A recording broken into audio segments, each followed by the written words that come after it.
So, if you want to talk about the building of the ark, you want to talk about how it was done, how many people, how long did it take, and when. So, first of all, when. Methuselah lived 969 years, and his name means, when he dies, it will come. And his son, Lamech, who is the father of Noah, his name was Despair. So, Lamech lived 777 years and died. And that's Despair. Methuselah died 5 years later. When Lamech died, Noah began building the ark. And it took him and his 4 sons and his wife and his 4 sons' wives. Himself and his 3 sons and his wife and his 3 sons' wives. And whatever workforce Noah could hire, which would probably be abundant in such a time of violence and rapine and greed. He probably could have got a large workforce for cheap. And Noah was rich. And Noah had not much need for money, considering the state of the earth and that he was getting into an ark. So with this workforce and horses, he no doubt would have used pulleys to lift up large tree roots and lumber.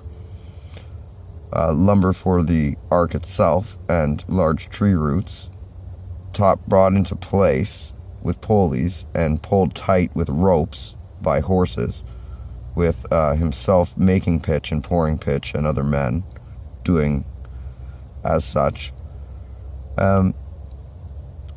It could have been done in 5 years.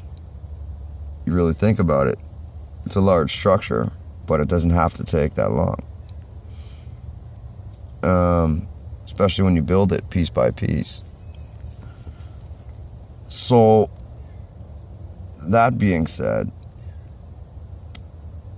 Flavius Josephus, Joseph ben Matthias, in 60 AD, wrote a Chronicles of the Hebrew Scriptures called the Antiquities of the Jews, and he mentions the ark as knowing the whereabouts, that it still existed, and that men in his day would take bits of the ark, break off bits of the bitumen, which no doubt had turned to some sort of stone 2,000 years later, 3,000 years later, and used it for amulets for the warding off of evil spirits. Now, no doubt this would have turned into gems later. So, in that sense, it could be gone. But he also mentions that Adam had a prophecy from God. God told Adam that the earth is going to be destroyed twice, once by water and once by fire. So Seth, Adam's son, in place of Abel, built 2 pillars, one of stone in case the water came first, and one of brick that might wash away in the water, but in case of fire would bake, and the stone would burst. The ark.